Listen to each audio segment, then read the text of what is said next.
रामनगर में हरि नाम का एक व्यक्ति रहता था। वह बहुत मेहनती था। उसका एक बेटा भी था जिसका नाम मोहन था। वह भी अपने पिता की तरह खूब मेहनती था। जब मोहन छोटा था, उसकी माता का देहांत किसी बीमारी के चलते हो गया था। मोहन के पिता ने फैसला किया था कि वह दूसरी शादी कभी नहीं करेगा और मोहन को खुद ही पालेगा। दोनों बाप बेटे राजा भीमसेन के यहाँ काम किया करते थे और उन्हें काम के बदले 2 किलो अनाज मिलता था। 2 किलो अनाज में बाप बेटे का बड़ी मुश्किल से गुजारा हुआ करता था। इसलिए वे दोनों हमेशा भूखे पेट ही रहते थे या आधा पेट अनाज खाकर ही गुजारा करते थे। एक दिन मोहन अपने पिता से कहता है, पिताजी, हमें राजा के यहाँ नौकरी छोड़ देनी चाहिए और हमें कुछ और काम करना चाहिए। हमें दूसरे शहर में नौकरी करनी चाहिए क्योंकि हमारे काम के बदले राजा हमें इतना कम अनाज देता है। इतना कम अनाज के कारण हमारा पेट भी कभी सही से नहीं भर पाता और हम हमेशा भूखे ही रहते हैं। भूखे रहने की वजह से हम कमजोर भी हो गए हैं। हम खाएंगे नहीं तो काम कैसे करेंगे? बेटा, कह तो तू सही रहा है। भूखा रहने की वजह से मुझे भी बहुत कमजोरी सी आ गई है और कभी कभी तो मेरी आंखों से दिखना भी बंद हो जाता है। बेटा, हम राजा की नौकरी नहीं छोड़ सकते। यदि हम राजा की नौकरी छोड़कर किसी दूसरे शहर में नौकरी करेंगे तो राजा हमें तलाश करवाकर सूली पर चढ़ा देगा। भलाई इसी में ही है कि चुपचाप हम राजा की नौकरी कर रहे हैं। चल, अब तू जंगल से लकड़ी ले आ और मैं जल्दी से खाना बना देता हूँ। मोहन लकड़ी लेने के लिए चला जाता है। तभी मोहन के घर एक बुढ़िया आ जाती है और हरिया से कहती है, बेटा हरिया, तूने जिंदगी में बहुत दुख झेले हैं। अब और कष्ट मत झेल। बुढ़ापे में भी तो चैन की रोटी नहीं खा पाया। बेटा अब जवान हो गया है, उसकी शादी क्यों नहीं कर देता? घर पर बहू आ जाएगी तो कम से कम तुम दोनों को काम तो नहीं करना पड़ेगा। दिन भर मजदूरी करते हो और फिर शाम को खाना बनाते हो। घर पर बहू आ जाएगी तो दोनों को घर के बहुत सारे कामों से छुटकारा मिल जाएगा। काकी, मोहन की शादी हुए 1 साल पहले ही हो चुका है। क्या कहा तूने? मोहन की शादी हुए 1 साल बीत चुका है, लेकिन तुमने तो ये बात किसी को बताई ही नहीं। आखिर वजह क्या है जो तुमने इस बात को छुपाया? वजह तो कुछ नहीं है। मोहन की बहू अपनी माँ के घर है। जरा मुझे भी तो पता चले, आखिर बहू माँ के घर क्यों है? तुमने उसे वहाँ क्यों छोड़ रखा है? बेटे की शादी बहू को मायके में छोड़ने के लिए की जाती है। तू अपने बेटे से कहता क्यों नहीं कि तू अपनी बहू को लेकर आए? तू आज ही मोहन को भेज दे, बहू को मायके से लेकर आए। कैसे भेज दूं? काकी, हमें गरीबी तो चारों तरफ से घेरे हुए हैं। हमारे घर में तो एक चारपाई तक नहीं है जिस पर वह बेचारी आकर बैठ सके, और ना ही हमारे पास इतने पैसे हैं कि हम एक चारपाई खरीद कर ला सके, और ना ही मोहन के पास ऐसे कपड़े हैं जिन्हें वह पहनकर वह वहां जा सके। मोहन के पास तो शरीफ 2 जोड़ी कपड़े हैं और उन पर भी तेवल लगे हुए हैं। तेवल लगे हुए कपड़े पहनकर मोहन ससुराल जाता हुआ भला कैसे अच्छा लगेगा? अरे वाह रे हरिया, मैं तो तुझे बहुत होशियार समझती थी। तू बड़ा मूर्ख निकला। बस इतनी सी बात के लिए मोहन की बहू को उसके मायके छोड़ रखा है। मैं तो सोच रही हूँ कि कोई बड़ा बखेड़ा होगा। यह भी कोई बात हुई? चारपाई और कपड़ों की वजह से तू घर की बहू को घर नहीं ला रहा। चल, मैं दूंगी तुझे चारपाई बहू को बैठाने के लिए, और मोहन के लिए नए कपड़े भी खरीद कर ले लाऊंगी। इतना कहकर बुढ़िया अपने घर चली जाती है। फिर हरिया सोचने लगता है, ठीक ही तो कहती हैं काकी। मुझे मोहन की बहू को घर वापस बुला लेना चाहिए। अगर मोहन की बहू आ जाएगी तो हमें भी घर के कामों से राहत मिल जाएगी। मैं कल ही भेज दूंगा मोहन को बहू को लेने के लिए। फिर बुढ़िया मोहन के लिए कुछ कपड़े और चारपाई ले आती है।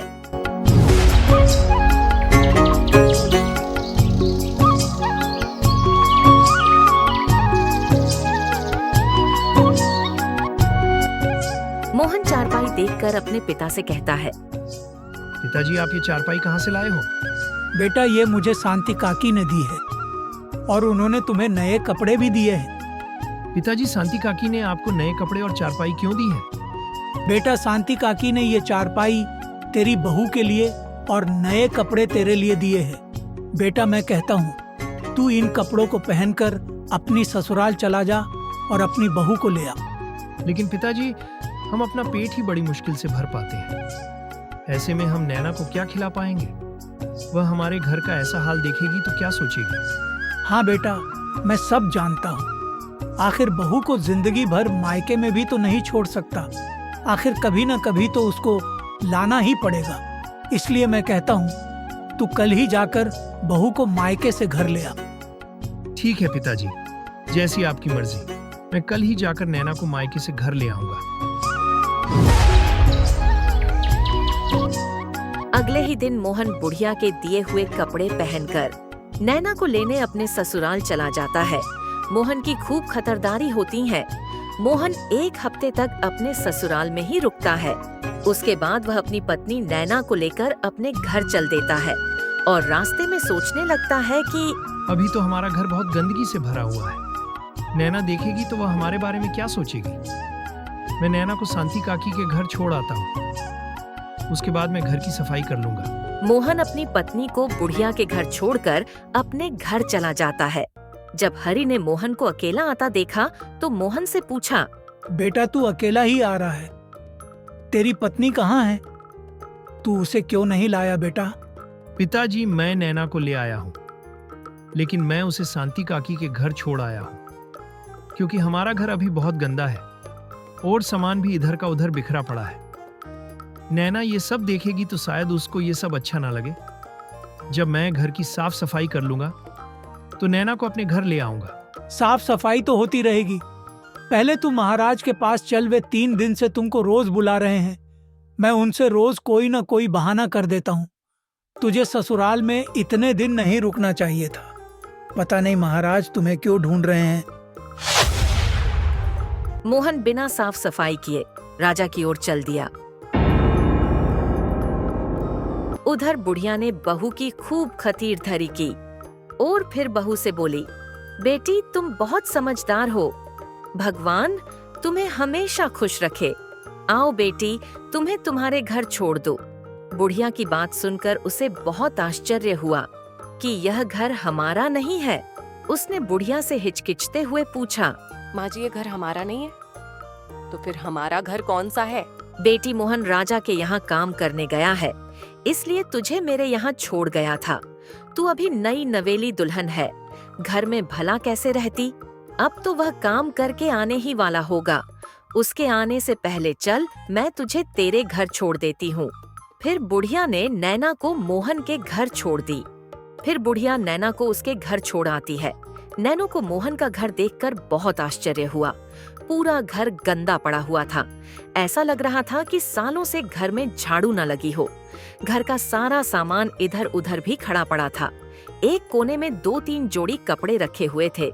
उन पर भी जगह जगह और तेवल लगा हुआ था और उन पर भी धूल लगी हुई थी। घर की यह हालत देखकर नैना की आंख में आंसू आ गए और वह मन ही मन सोचने लगी, हे भगवान, पिछले जन्म में मैं कैसे कर्म किए थे जो उसकी सजा मुझे इस जन्म में मिल रही है। इस घर में तो कुछ भी नहीं है। अब मैं क्या करूं? मुझे तो कुछ भी समझ में नहीं आ रहा है। नैना बहुत ही होशियार और समझदार थी। उसने सोचा, यह मेरे नसीब का ही है, हिस्सा है। मुझे कैसे भी करके इस मुश्किल से गुजरना ही होगा और घर के साफ सफाई में लग गई। कुछ ही देर में उसने घर को पूरा साफ कर दिया और इधर उधर बिखरा हुआ सामान सही तरीके से सजा दिया। उसके बाद वह बुढ़िया की दी हुई चारपाई पर बैठकर मोहन के आने का इंतजार करने लगी। इंतजार करते करते रात होने वाली थी, लेकिन मोहन और उसके पिता अभी तक घर नहीं आए थे। नैना बेचैन होने लगी।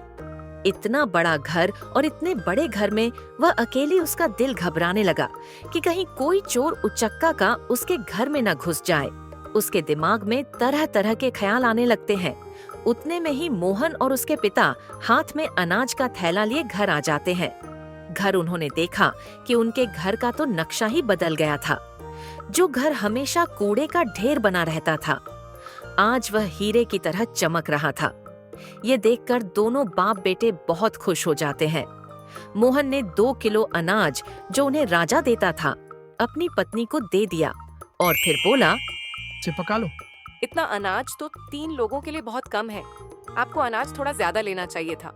नैना राजा हमें काम के बदले इतना ही अनाज देता है। अब तुम ही बताओ मैं ज्यादा अनाज कहाँ से लिया था? राजा के यहाँ पूरा दिन काम करते हैं और राजा आपको 2 किलो अनाज देकर बाहर ला देता है। राजा आप लोगों के साथ नाइंसाफी कर रहे हैं। नैना तुम राजा को नहीं जानती हो, इसलिए ऐसी बातें कर रही हो। अगर राजा को पता चल गया तो वह हमारे जवान कटवा देंगे। ऐसे कैसे राजा तुम्हारी जबान कटवा देंगे?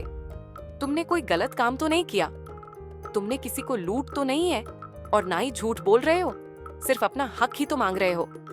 तो फिर तुम्हें किस बात का डर है? और जोक नहीं मान सकता, वह जिंदगी में कुछ नहीं कर सकता। राजा आपको कुछ नहीं कर सकता, इसीलिए तो मैं कह रही हूँ एक बार राजा से अनाज बढ़ाने को जरूर बोलना। ठीक है बेटी, जब तुम इतना कह रही हो तो मैं राजा से जरूर कहूँगा। तो हरी ने राजा से अनाज बढ़ाने की मांग की और राजा ने उन्हें 2 किलो की जगह 8 किलो अनाज देना शुरू कर दिया। इस कारण वह अपना अच्छे से पेट भरने लगे और अच्छे से उनका काम चल गया और इस कारण उनका जीवन अच्छे से गुजरने लगा। तो दोस्तों, हमें इस कहानी से यह सीख मिलती है कि हमें अपने हक की मांग करनी चाहिए। धन्यवाद दोस्तों, थैंक्स फॉर वॉचिंग विनिया डॉल।